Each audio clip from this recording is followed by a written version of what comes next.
Welcome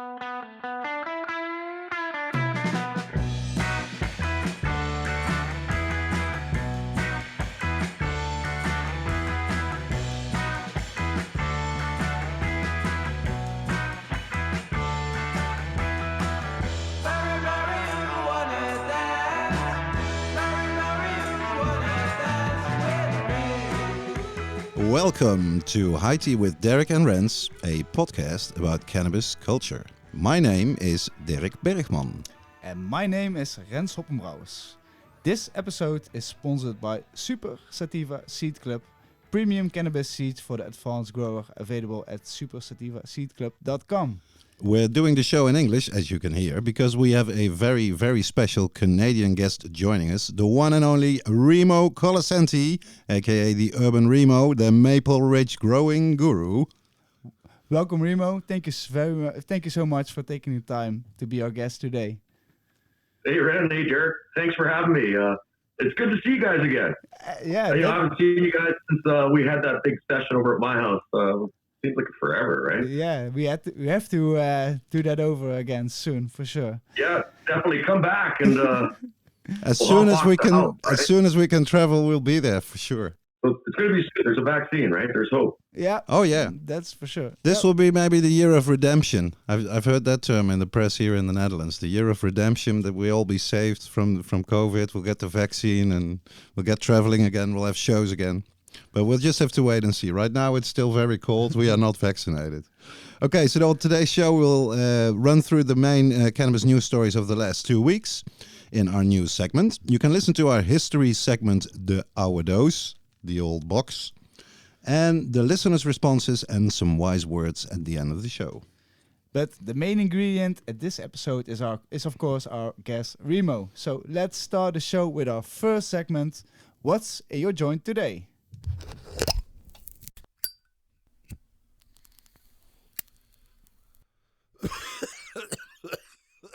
Wat zit er in jouw joint vandaag?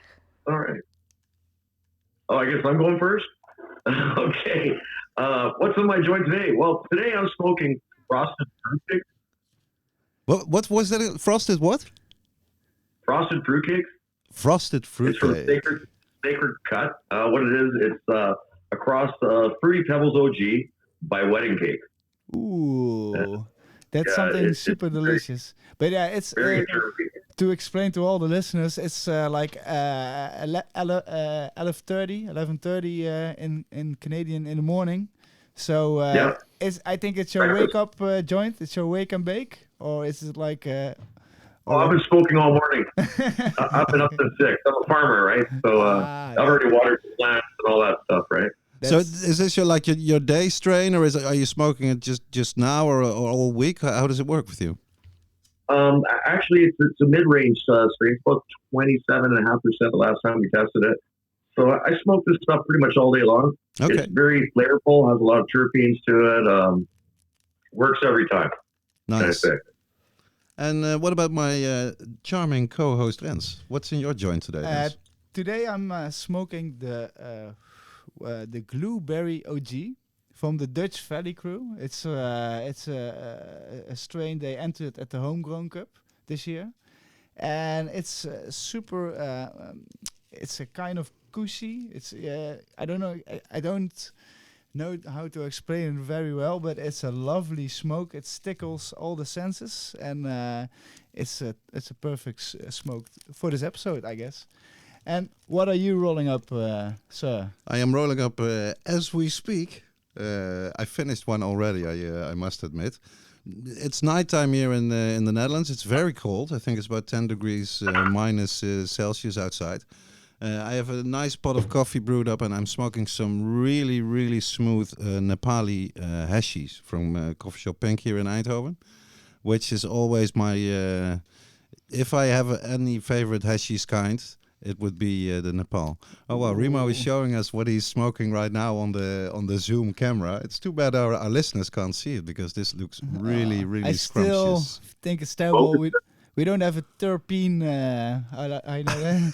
Something we can put on our nose and smell it. Yeah, that would be so really nice. I do. I thought about it like once, about like like Smell-o-vision. Yeah, you have if you have Television, exactly. yeah, you could have like a printer, you know that it's too hard for me to explain anything. I will say it one time in Dutch. Let's move on. But once it arrives, you can say, "I thought of that before." Exactly. Yeah, indeed. Now I'll say let's move on to the news segment, and then we talk with our legend Remo further.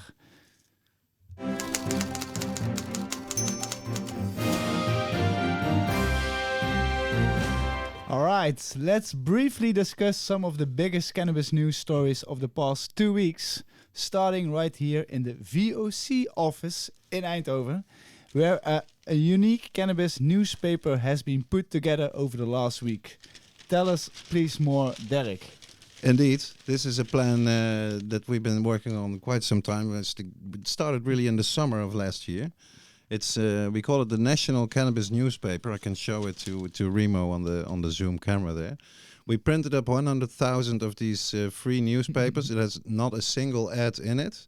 So it's filled to the brim, 20 pages with information about cannabis, with growing tips, recipes to make your own edibles, but also some good information about the upcoming elections here in the Netherlands, which will be on the 17th of March. And these are going to be quite crucial elections. We see that the world is legalizing. And we see that the Netherlands not only lagging behind, but really still getting worse, I would say. We do have, of course, the weed experiment, but all in all, compared to what's going on in the rest of the world, it's really terrible. So we set out this ambitious goal to have the largest campaign that there ever was in the Netherlands to get cannabis consumers to the polls and vote cannabis friendly, so as not to have a Christian prime minister or the same prime minister as we have right now, Mr. Mark Rutte, who hardly ever talks about cannabis, but if he does, he always calls it garbage or shit, which is quite strange for a politician. I never heard him call a beer or a wine or whiskey any garbage or shit. So we have the paper out. It came out on Tuesday. Actually, we are in the middle of distributing it all over the country with the help of Coffeeshops. And in early March, there's going to be, as part of the campaign, all the coffee shops in the Netherlands, the ones that are still left, will get a big box in the mail containing the newspapers, but also containing election posters to put up in the coffee shop. These special vests that they can have their staff wear in the coffee shop that also say, "Go out and vote cannabis friendly." There'll also be, I think, 1,000 filter tip pages right there with the election message also printed on there. So yeah, it seems like it's really going to work out, and this will indeed be the biggest campaign we ever had to smoke the vote in the Netherlands. And we need it because we've seen it in the past 20 years with right-wing governments, a lot of Christian politicians involved in the policy. It's been terrible with house evictions, with the number of coffee shops going down, with the grow shop law. We talk about it extensively on the show. So we are looking a bit further than that and hoping to get especially like the younger voters. There are a lot of people between 18 and 22 who the first time ever in their life that they can get to the vote, including my son and our technician Simon. So we want to get these people out to vote and to know what the parties want with cannabis, because you really need to know which one to pick if you like cannabis to be legalized. So it's a lot of fun to get this paper out. We're getting really good reactions from the people. Just this, I think yesterday we received this email, and I really love that. It was a guy who wrote, I decided, because he'd seen a tweet or on Instagram that the paper was in his local coffee shop. He said, I decided to go and get one of these newspapers. It was the best decision I made in a while. It's the first time ever I read all the articles in a newspaper in my life. So he thanked us for putting it together, and we have a crossword puzzle in there that's all cannabis related. I personally made it and tried to make it not too easy. You know, you have to be a real cannabis connoisseur to know these answers.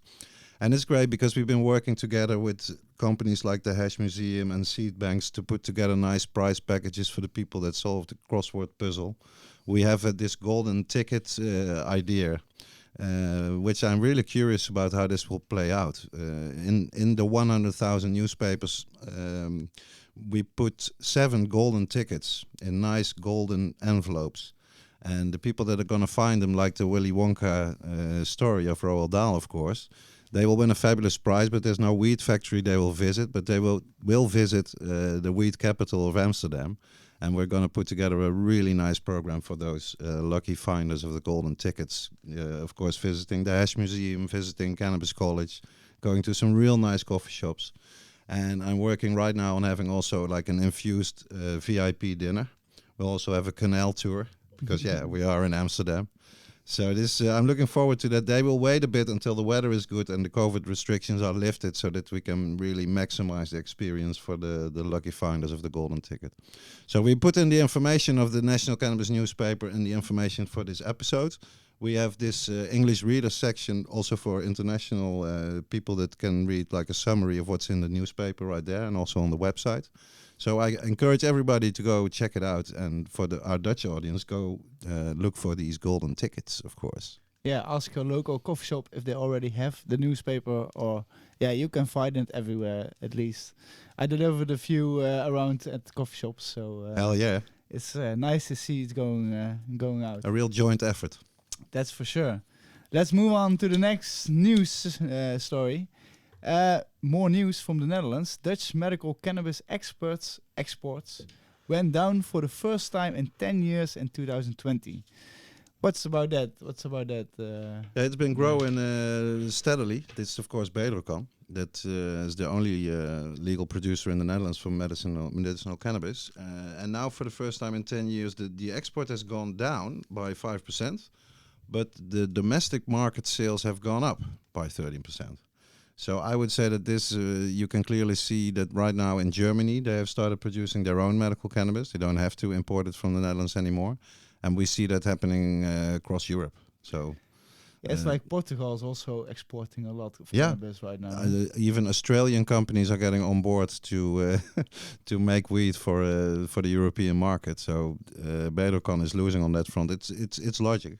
And to me, the main news was that the domestic market was up 13%, because as the Dutch listeners will know, the insurance company won't cover any medical cannabis anymore in the Netherlands. So to have it still go up, I think is an interesting little piece of news. Yep.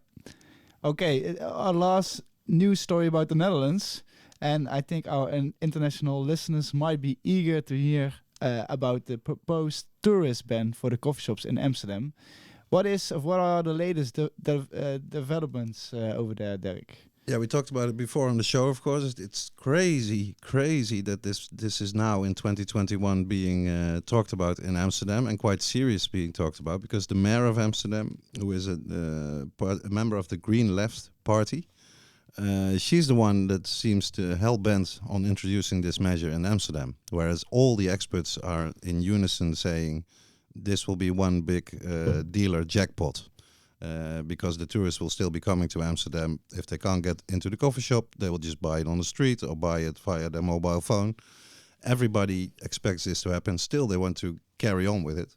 So last month, there was the coffee shop union BCD took out a full-page ad in the Amsterdam newspaper Het Parool with the headline, "Don't do this to our city," a message to the mayor and the alderman of the city in Amsterdam there. There was a debate at the end of January about this, and luckily they sort of postponed the decision on when to implement this measure. There will be some more research done.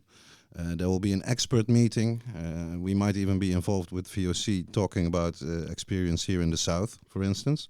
We've witnessed terrible scenes here in the South when they introduced this measure here, but this was like 5 years ago.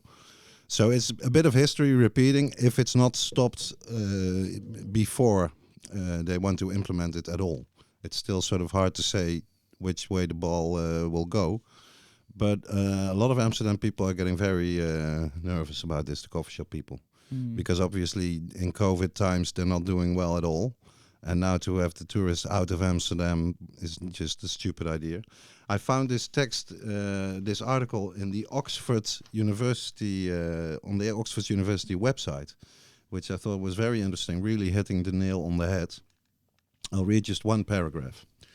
What the proposed ban on tourists using coffee shops really represents, more than an actual attempt to restore the dignity of the city, is a wrong-headed prohibition measure advanced by a right-wing government which has historically tried to kill coffee shops where possible. It will not make enforcing drug laws easier. It will destroy a valuable part of the city's economy, severely impact many other parts, and most likely increase proliferation of illegal drugs. It will not bring in more visitors to the city's cultural attractions or draw attention to the historic homes of Rembrandt and Anne Frank.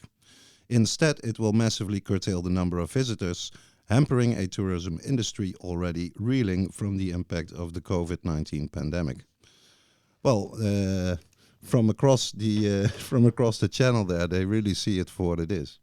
So let's hope the mayor will have somebody talk some sense into her head about this measure. Yes, it would be still cool if we can have Remo inside of the Amsterdam coffee shops. Or else we'll just take you to Eindhoven, because here they've done away with the measure. And we have quite some good coffee shops. Well, why do they want to deny the cannabis economy in Amsterdam? That makes no sense to me.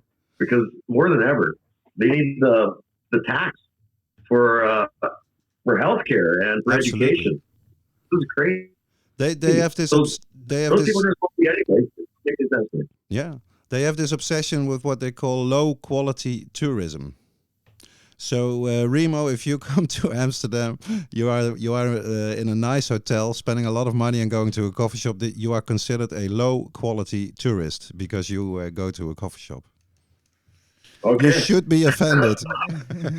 Ate lots of food though because of the coffee shop. I probably eat more food than a regular tourist, so wouldn't that make me more valuable? I'm not sure.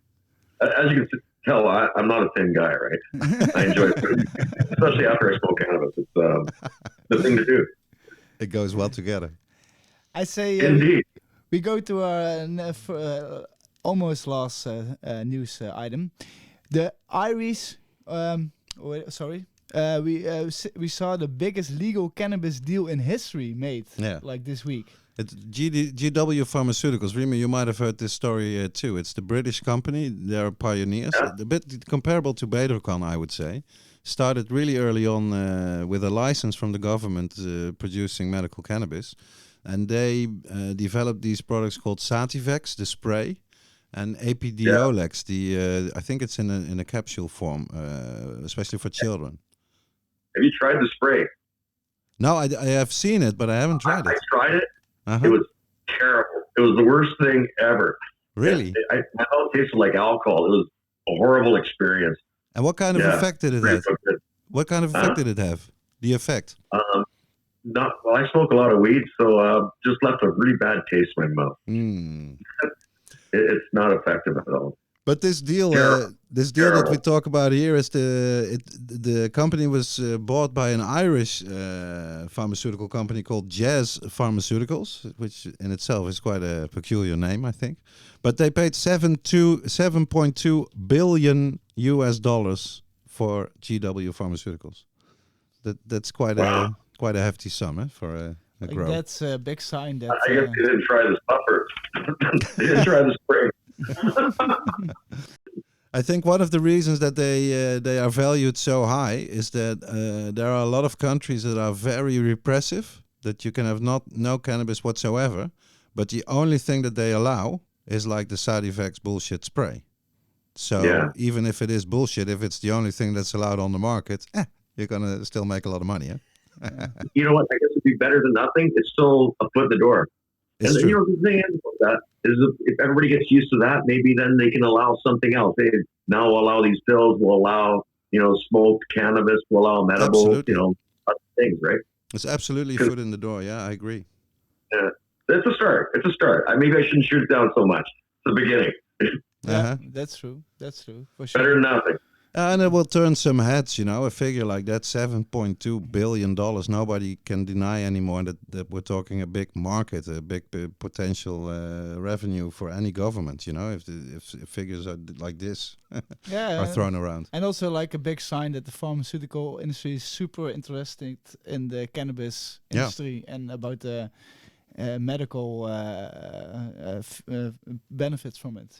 Well, what's totally cynical, if you hear this news, just this week there was the monthly member meeting, digital meeting of the ECAN, which is the European Cannabis Advocacy Network, which is very interesting. They just started last year. VOC is a member of this organization. So you have cannabis activists from all over Europe joining the Zoom call. And we had 2 Irish activists joining this conference, and they explained about the news that this Irish company, paid all this money to buy the cannabis company from Britain, whereas the climate for the patients even in Ireland is so repressive. They even cracking down on CBD right now in Ireland, and they are also evicting people for growing their own medicine at home. While at the same time, the largest deal ever in the legal cannabis industry it's an Irish company. So there's what you call this, hypocrisy in English, I think. Yep. Totally. It's not fair. It's crazy. I say we go to the final item. It's from France, the land of wine and cheese. We go to France. The number of CBD shops is skyrocketing in France and is now estimated at 400. Yeah, this is some good news from our from our French brothers and sisters. I think we talked about it before on the show. There is this thing called the Cannavape case, which is a French company called Cannavape, and they were prosecuted 2 years ago, and they went straight to the European Court of Justice and said, hey, we are selling CBD products. There's no problem here. It's sold in Austria. It's sold in the Czech Republic. It's sold everywhere. And we have a common market, don't we, in Europe? So please, French government, don't prohibit us from selling CBD products. They won the case. And ever since, this was in November. And I think since November, the total amount of CBD shops has doubled since then and is now estimated at 400. And they are selling everything. They are also selling just the flower with the 0.2% THC in there. Something that we cannot buy here in the Netherlands, which is, what's this? Now we have to drive to France to get this CBD flower? It's not a really unionized thing. It's every country for itself. But I think it was a great victory. And it's very interesting to see how fast the market reacts to this. There was this article I read with a few shop owners that said we were waiting for this case. We knew that if it would go well, bam, then we would go forward, open the shop. And that's what they're doing right now in France. And I think comparable to what you just said, Remo, it's also a foot in the door here for France, of course. Now you have the big glass pots of CBD buds right there in the shops in France. People have never seen weed like that before in their country. So I say, let's go France. Very well. I say let's wrap up the news. Let's focus our attention on our guest, the Urban Remo. All right. Yeah, well, for the people who are not familiar, I think most of our listeners will know who you are, Remo, but I found this very nice introduction in the Maple Ridge News, which I will quote for our listeners. Oh, no. Remo Colasanti is a YouTube cannabis sensation. The Maple Ridge growing guru has long produced both BC bud and videos about cultivating.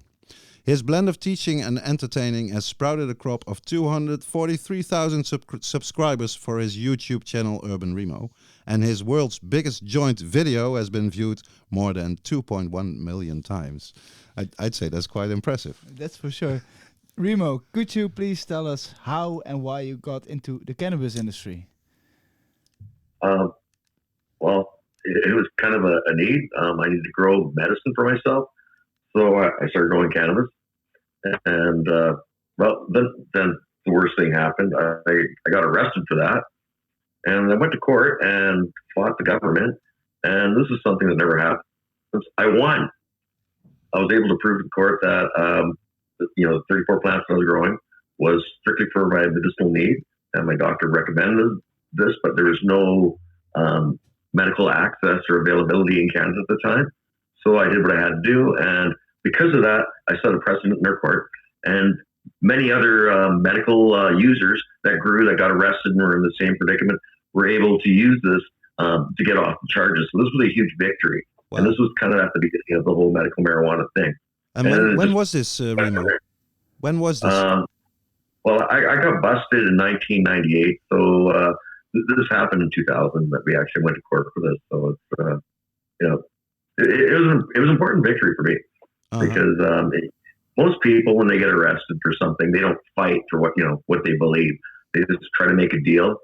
And I wasn't going to take this laying down, and I'm a bit of, I was quite a bit younger back then. I was a bit of a rebel. So I said, no, we're fighting this. And I used John Conroy, the constitutional lawyer, to fight the case. And he did a brilliant job. Brilliant job. It was fantastic.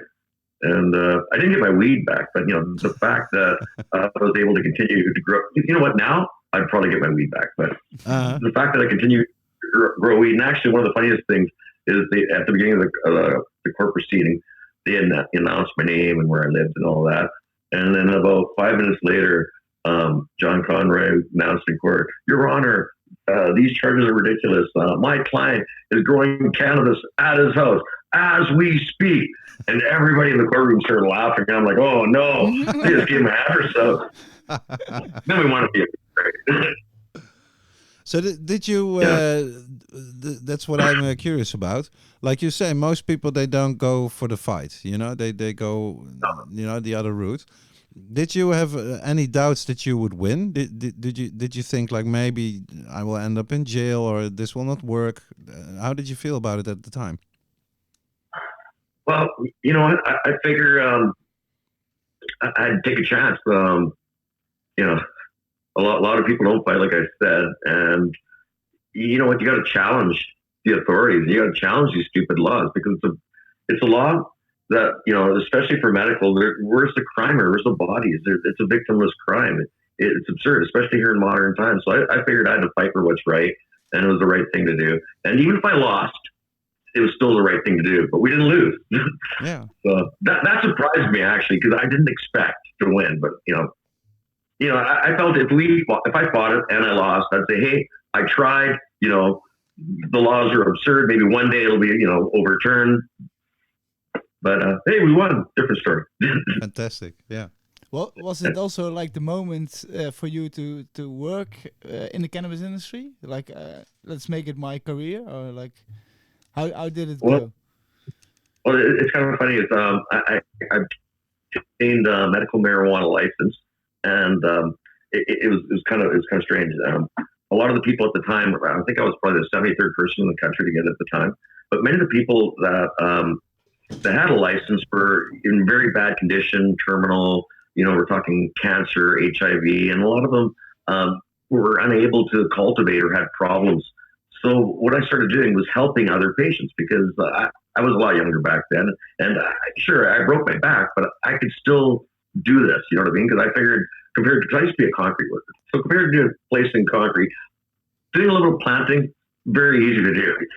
So I was able to help a bunch of patients, and I started a patients program. Actually, we still run the patients program today, but it's reduced, and we don't really publicize it. But there's a handful of patients. We have a network. We help them with nutrients. I give them free nutrients. I give them plants, genetics. We try to support them with any tech that we have or anything we have in the resources, and help them to grow their own medicine. Because at the end of the day, that's the best thing for them, because just the growing part is so therapeutic.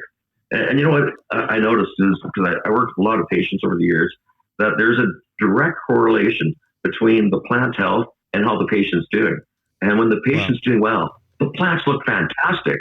And you can tell when the patient starts to get sick, because the plants, they're a direct reflection of what's going on. It's so bizarre, but I've seen this over and over and over again. So, but you know what? Really, if you have a bad illness, growing cannabis keeps your mind off of that. If you're going through cancer treatment, nurturing something and keeping it alive and watching it flourish and grow and become bigger, it's a good feeling, and it's healthy. So it's, we should encourage this for everybody, especially right now. And don't overlook this. Depression is a huge thing, and a lot of people are on lockdown. They can't do anything. So growing cannabis at home is very therapeutic for these people. And I'm sure after this whole COVID thing's done, there's going to be some mental health issues. There's going to be some problems. Because I know here we're having problems with suicide and overdose right now. We have more overdose and suicide than anything else because people are locked down, and it's a terrible state of affairs, right? But we're in Canada, and things aren't as bad here as in other parts of the world. I really feel sorry for the people in America. It's out of control there. The numbers are a little bit better now, but man, they got a problem over there. They got to do something about that. Yeah, that's for sure. But they got to start vaccinating. But it's very inspirational that you really think about the therapeutical way of like growing at home and like feeling, making something yourself. Absolutely. It's nice to hear that you're experimenting with that. Just before we started recording, you had some very exciting news, because of course you've been growing ever since the 90s, but now you are going to have a real farm, like a Remo farm. Isn't that right? Yeah. Tell us about it. Yeah. We're calling it Cola Farms. Okay. And it's 6 acres, and right now we're just we had the engineers over. We have one outbuilding, but we can't grow in that. We have to make a special building in the middle of the property to code. So right now we're just looking at different options. But of course, because it's COVID times, it's probably going to take twice as long as I imagine. Right now it's February. Next February, I'll probably be able to put the first plant in. Probably going to take that long to build it and get everything approved and do all the paperwork. It's just incredibly slow. But, we got the farm, so that's a start. So soon we'll be growing cannabis there legally. And hopefully one day in my province here, they're going to allow for farm to table. So we can actually have people come directly onto the farm and buy cannabis from the farm direct. The freshest way to get it. Wow. And it's maybe even the buds. I don't know. You trim it. Wow, that would be fantastic. There isn't provisions for that yet, but eventually, I hope there will be. Because nowhere in Canada, I think that will be allowed right now. Because maybe in some states in America they have this in the regulations. I don't know that for sure. I don't know. Because our provincial government is talking about it, so that's why there's hope for me. That's why I got a really good location for that. Like it's on a main road and lots of parking. But I want to get step one done. Build the farm. So there's step one. Focus on that first. Yeah, but congratulations on that, Remo. That's a big thing, and I hope I hope to see it in my own eyes one day. But I also very curious about like your thoughts about the Canadian legalizations after now two and a half years, maybe. Like how you think it's going, and do you think it's like there's to be major changes to be made, or do you think it's going well this way? Well, it's a start. It's not perfect. There's some changes that need to be made. For example, the folks in Manitoba and Quebec aren't allowed to grow 4 plants. But everywhere else in Canada, you're allowed to grow 4 plants. So we have to bring those people up to speed, first of all. And actually, there's a group, they're called Homegrown. They're fighting the government of Manitoba right now. They're taking it on. And the thing is, the Manitoba government's going to lose. They know it. So they're going to take them to court, and they're going to win. So eventually, there's going to be cannabis there. The same thing has to happen in Quebec. Yeah. As for growing, what we have to do is they have to allow a lot more small players into the game, because what's happening right now, we have what's called a legacy market where people are growing cannabis. They're smaller guys. They have maybe 10, 20 lights. They grow in their basement or an outbuilding. They're not on Aurora or Canopy. They're small. But they make a crap product. What we have to do is we have to try to bring these people into the loop, into the legalization, if we want this to work. Because right now there's a separation. We have a white market and we have a legacy market or a black market. And right now the pricing and the quality is way better in the legacy market. Still, so a lot of people would rather stick with that for obvious reasons. Why would you want to spend 2 or 3 times the amount of money for cannabis that isn't as good. It doesn't make any sense. So that's what the government has to do. And actually, to help us out, my wife, she's now the vice president of the BC Craft Co-op Union, and they're trying to get growers. We got 110 different farmers together right now, and different people, and they're trying to lobby the government to make changes to allow the smaller farmer in the loop, because this would make a lot of sense. Because really, more than ever, the government needs that tax money for healthcare, and for education and for other things. And what they've just done was unsustainable. They gave everybody a pile of money free to everybody, and yep, they did it here too. That? Yeah, I imagine that happened everywhere. So they've got to look for different revenue streams. So allowing more craft growers would be a great thing, because this is money that's already there, and this is things that are already happening.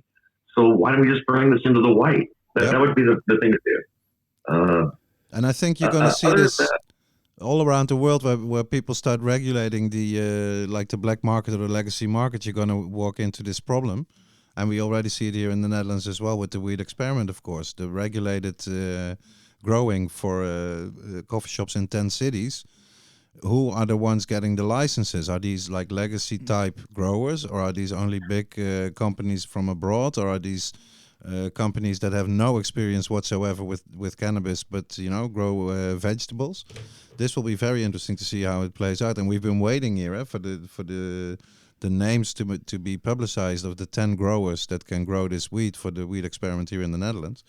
And I think we will see very similar style problems to what you just described for Canada.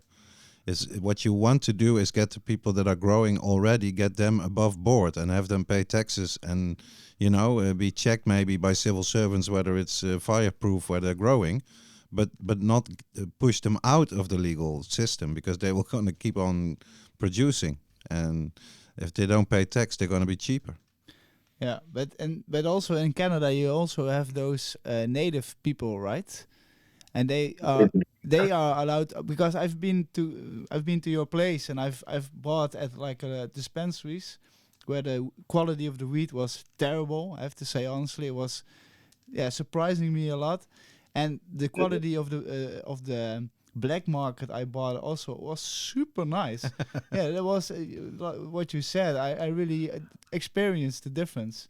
So I really hope it doesn't get to like that point at the wheat experiment here in Holland. But I do like. Can you explain a little bit how the native people can grow over there and how that works? Well, the native people are seen as sovereign. So we have reserves all over Canada. And actually, the people, my wife's actually native too. And I have many native friends.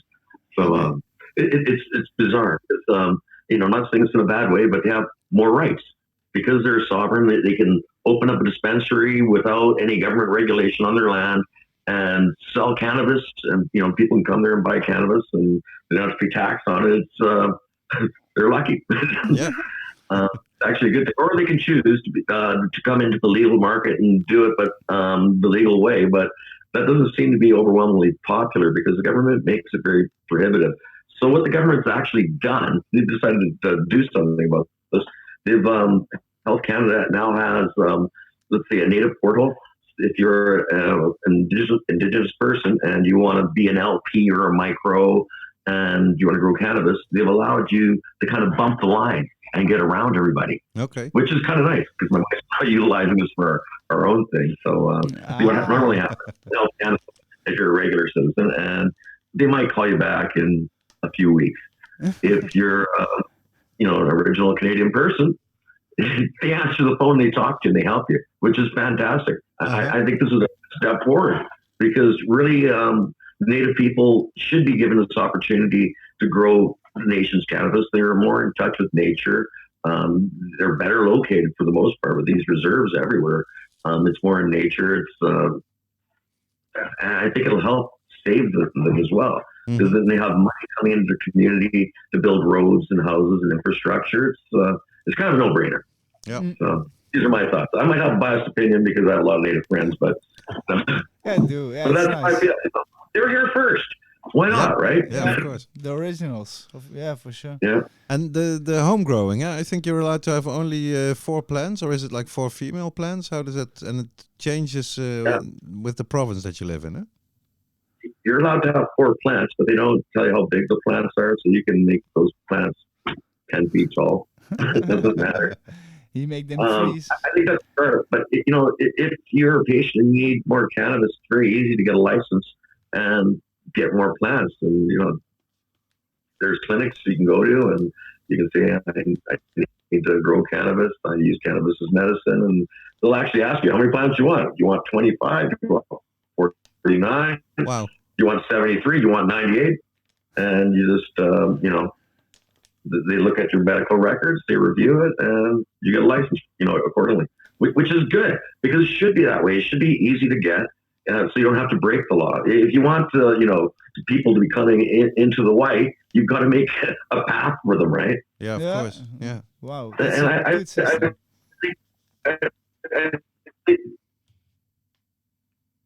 well, it's not a perfect system, but it's a start. Mm-hmm. It's better than no system at all. Yeah, because unfortunately, if you look at over the world, they don't have any provisions for marijuana or recreational marijuana. But the exciting thing is that globally, people have seen what Canada has done, but we federally legalized, and the sky hasn't fallen. There hasn't been an increase in deaths or even drinking, like driving accidents or anything like that. Nothing's happened. Everything's continued on like normal. And the exciting thing is they've created an entirely new economy. Mm-hmm. But, this is the sad thing. At the beginning, the only people that seemed to get into the new economy were the big players with millions and millions of dollars. Yep. And that was the thing they did wrong. So, and they were inexperienced at growing cannabis. Most cannabis growers would just rather stay at home than work for one of these large harvest corporations. I don't blame them. I've had job offers, and I didn't want to do it. But do they get paid? I'd rather grow my own and be a micro, but just, do it right. Don't have a huge uncontrollable grow that you can't manage yourself. Yeah, then you're not growing anymore, but just managing. Okay, we have some connection. Yeah, you know what? Okay, we're good. Am I there? Yeah, I think I lost the connection there for a sec. I couldn't hear you. I could see you speaking, but I couldn't hear you. No, we're good. Well, you're halfway across the world, right? Yeah. Okay. It's amazing that it works at all. That's also for the listeners that wondering why the quality is differently, but we have indeed like a connection with Canada right now. So excuse. What I was wondering about Remo with the 4 plants. Do you think that that amount will go up? That like British Columbia, for instance, will take a next step and say, hey, if you want to have 10 plants recreational, that's fine, or will this be a long time just 4 plants? Well, currently there's no discussion about it. I would like to see people grow more plants, but I own a nutrient company. Again, I have a biased opinion. It means people would use more nutrients. I'm all for that. But there's been nothing proposed lately or anything like that. So, okay. And the thing is that, a lot of people don't grow cannabis at their house. So I don't think a lot of people are utilizing that. Only the people that really like cannabis are growing those 4 plants. Yeah. I know we're growing our 4 plants and then some. Mm-hmm. Yeah, I think that's what you will see in the Netherlands too. Even if people are allowed to grow, I think there only will be a few that will really be growing. And the people that grow will still buy at a dispensary or here at a coffee shop. To try. Some coffee shop owners, they are against home growing because they think they will lose money, but it doesn't work like that. I still go to the coffee shop. Well, it's like wine and beer. Yeah. If you look at wine and beer, everybody's allowed to make wine and beer. A lot of people drink wine and beer, but they don't make it. Yeah. We're talking less than 10% of the people that consume these products actually make it. I know, me being Italian, my father, we had a wine cellar, so he produced wine all my life. I hate wine. No, I drank a lot of it. So in a way, you did follow in his footsteps. He was the road. Yeah. Now, the neighbors in the neighborhood I lived in, they were all Canadian people. They didn't make any alcohol at their house. My dad was making all kinds of stuff, right? So, there you go. I think the cannabis industry is going to be very, very similar to that. You'll have like maybe 10 or 15% of the people that consume the product actually want, be that into it and grow it too. You know what I mean? Uh-huh. And probably of those people, most of them are going to be patients. Yeah. Because like we said in the beginning, of course, only for the therapeutical value of growing your own medicine, that makes a lot of sense for them to do it themselves. Yeah. No, that's in one way we are all patients for the plant. Absolutely. And we're all using this for one reason or another, right? Yeah, that's for sure. But let's go on for the last question. I'm really curious how your view is for the future of cannabis, and maybe in Canada or worldwide. How do you think it develops? Well, this is what I predict in the future for cannabis.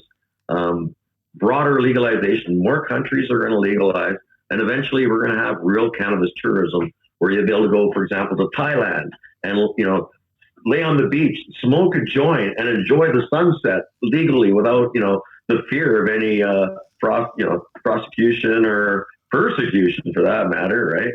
And you should be able to travel freely to all these destinations like Jamaica and every place where cannabis has been enjoyed, but do this freely. And you should be able to freely take your cannabis from home to these locations. Oh yeah, that's the next step. We can't do that yet, but I know some people like to do that.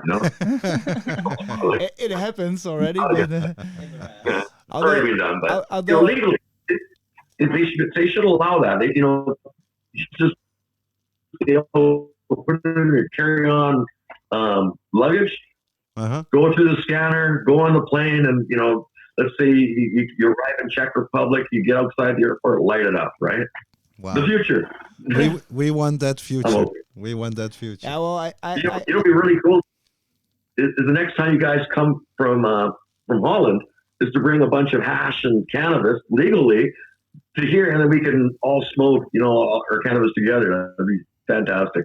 We're working or vice versa. I'll come visit you with my cannabis. We're working on it from our end. That's for sure. Isn't that exciting? That's something to look forward to, I think. Yeah, for sure. Although I really experienced already some futuristic feeling in my way. Like when I was in Canada, I could fly from Ottawa to Vancouver with like my weed inside my suitcase legally. That was so next level for me. I could roll a joint on the airport openly, freely, without people staring at me or a police looking at me. So I hope that's gonna be worldwide, and I could fly with my weed to you personally and give you a toke.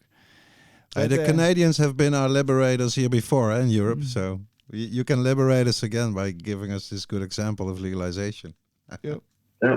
Well, Remo, definitely. I really hope to go to your house quickly back again, because I've been there like a year ago. We recorded Marijuana Monday together.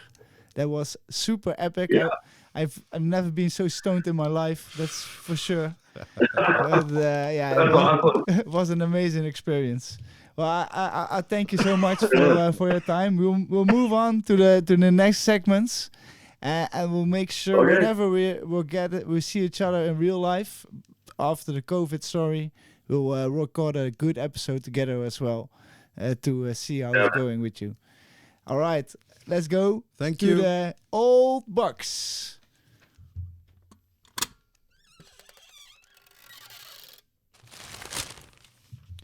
And I really wonder what's inside today, old box. For today's episode, I got out my copy of Best of Homegrown. It's an anthology of the British magazine of the same name that was published from 1977 to 1982. They just produced 10 issues, but it's a fascinating magazine, and they claim to be the very first dope magazine in Europe. So ahead of France, ahead of the Netherlands. And I quote a part from their original editorial of the first issue of Homegrown magazine. Hi, it starts. Welcome to Homegrown, Europe's first dope magazine. In this premiere issue, we present the most authoritative writers on dope-oriented subjects and an array of fine graphic art. And the author of the anthology, Lee Harris, who also was, I think, the managing editor of the magazine, explains in the introduction that the magazine was produced as a celebration of 10 years of alternative culture. The flower children of that summer of love had grown up, and most of the culture they spawned had been assimilated into the wider society. Cannabis, which was once something the hippies took, was used and accepted by people in all walks of life. Like many others, I believed that the laws on cannabis were immoral in principle and unworkable in practice. And among the authors and contributors to the magazine were people like Timothy Leary and Paddy Smith, Paul Kressner, Lawrence Cherniak, and Peter Tosh. And I could find only one Dutch contributor to the magazine. Rara, who could it be? Good old Simon Vinkenoog. And this is really a great book. It's almost 100 pages of cannabis culture from the late 70s. It has a real nice story on Amsterdam coffee shops. When they just really opened up, they only had 20 coffee shops in the city back then. And I just reread the story, and it says, the market is saturated right now. There's hardly any place for any coffee shops there. So then they had 20, and it would, of course, balloon into almost 300 coffee shops in Amsterdam over the decades that followed. So this is a great book, and I was thinking we could maybe do someday this year a special on Simon Vinkenoog as the first cannabis activist of the Netherlands who was involved in all these kinds of small magazines. You always see him there. If Timothy Leary is in there from America, you can almost be certain that Simon Vinkenoog will be there from the Netherlands. So this is a great little magazine, the Homegrown. All right, let's move on to the next segment. It's the listeners' responses. We have changed the format of the segment a little bit, and now we give out a nice prize package to a listener who responds with a nice quote or a nice question. And this week, of this episode, sorry, we're not going to talk about weeks because that doesn't work. We had a question from Theo Tadeo on Instagram, who asked a very good question to talk about a little bit. How do you recognize sprayed weed or contaminated weed? Contaminated weed. How can you recognize that, and how can you test it to know if you got clean weed or? Great question indeed. And I think I have our answers on that. I'm curious what Remo thinks about that. How do you think about? What do you think about it? How do you recognize it? Well, that's something we've never had to deal with. I've always dealt with my own weed, so it's I never had to buy weed that was contaminated. However, I think some telltale signs would be smell and the way it burnt. It burnt very black and very unclean, and had a very strange taste to it. That might be telltale signs, but fortunately, I've never had to deal with it. However, I heard of people in the UK even had to deal with people putting silica glass. Oh yeah, This is very dangerous. Yeah, for personally, how I learned to recognize dirty weed is you have two ways to check it out. Like you can't really see it most of the time. So how you can check is to put a little bud and you put it in boiled water. And if the water is getting messy, cloudy, then you know there's something on the weed. And if it's something inside the weed, with nutrients, or that's the burning test way. If it's not flushed and just fed nutrients right to the harvest. That's how I learned to check out if it's quality weed or not. If it's organic. And a trick that I learned, I'm sorry, I guess the best way to really beat this is just to grow your own, right? Yeah, of course. Yeah, it's the best solution. But for here in the Netherlands, unfortunately, because the market is still totally unregulated, if you go to a coffee shop, there is a big chance that you will come across some contaminated weed. So what I learned at the Cannabis College years ago is if you have one of these handy little microscopes, then it's a very good way to see if the weed has been tampered with. What you should look for is the trichomes, and if they sort of stand apart, if you can see that they are just apart in a row, say, then it's good. But if they are like clumped together, and it's a bit of a yellowish thingy where you see that the trichomes are really like glued together, it's a very bad sign. Don't smoke the weed if it looks like that. So at least we have a few tips assembled here that you can use if you do think that you have some contaminated weed. Be careful with it because you can be coughing for days if you smoke real bad weed. Yeah, and just listen to Remo, grow your own, and then you have nothing to worry about. So that's a good end. Or as the old Dutch saying goes, spek de dealer niet, kweek je eigen wiet, which would translate as, don't bring your money to the dealer, grow your own. I like that. That's a great thing. All right, let's move on to our last segment.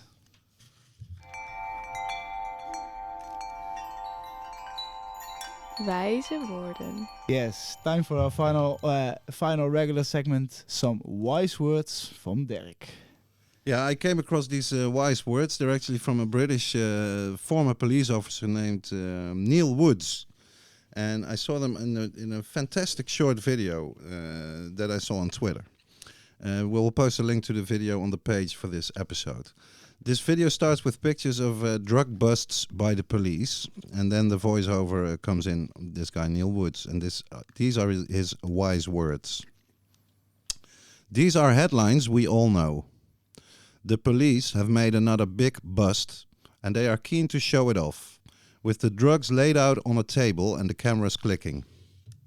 Senior police love this coverage. They get to bump up their statistics and push for bigger budgets. Politicians use it to convince everyone their policies are working.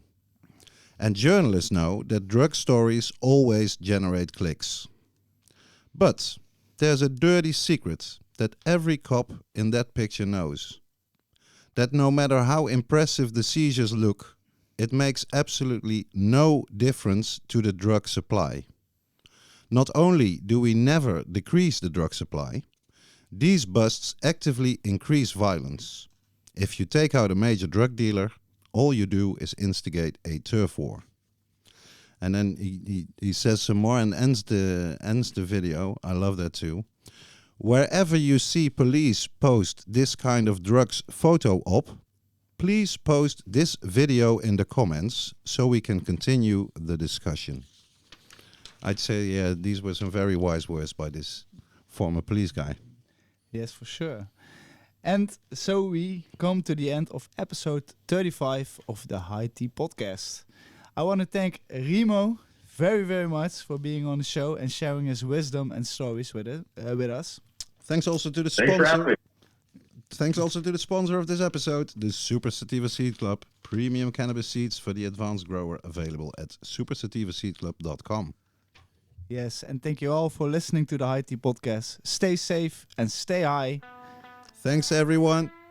Houdoe. Goodbye. All right. That was awesome. Thank you, Dad. Thank you, Remo. Awesome. HighTea met Derrick en Rens wordt gemaakt door Derrick Bergman en Rens Hoppenbrouwers. Deze aflevering werd mede mogelijk gemaakt door Super Sativa Seed Club, hoogwaardige cannabiszaden voor geavanceerde kwekers, verkrijgbaar op www.supersativaseedclub.com. Onze tune is Marijuana van de band Woorden. Beluister hun muziek via iTunes en Spotify. Volg HighTea op Instagram, @HighTeaPotcast met een T, of mail ons via info@HighTeaPotcast.nl.